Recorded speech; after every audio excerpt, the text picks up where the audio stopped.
જય શ્રી કૃષ્ણ બધાઈને, જય જલારામ. કેમ છો બધા? તો બસ જો રાતનો ટાઈમ છે ને આજે અમે જઈ રહ્યા હતા ગોલા ખાવા માટે. આમ તો રાજકોટમાં ઘણા સારા ફેમસ ગોલા છે, પણ અમારા ફેવરિટ છે અમદાવાદના ફ્રૂટ ગોલા, ઇન્દિરા સર્કલે જે આવેલા છે.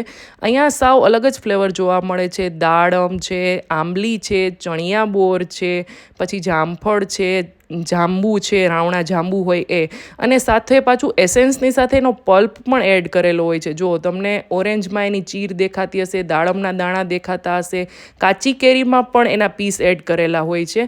તો સાવ અલગ જ ટેસ્ટ આવે છે. અને જે આમ ઓવર મલાઈવાળા હોય છે ને ગોલા, એવા પણ નથી હોતા. અને અમે મગાવ્યો તો પાઇનેપલ ચોકલેટ, જેની પ્રાઇસ હતી 170 રૂપીસ, પણ 3 જણા આરામથી ખાઈ શકે એટલી ક્વોન્ટિટીમાં આવે છે. અને મેઇન વસ્તુ એ છે કે આ ગોલો છેક સુધી ઓગળતો નથી. તમારા ગામના જે ફેમસ ગોલા હોય ને, તમને જે ભાવતા હોય ને, એનું નામ મને કમેન્ટમાં કહેજો. આવજો.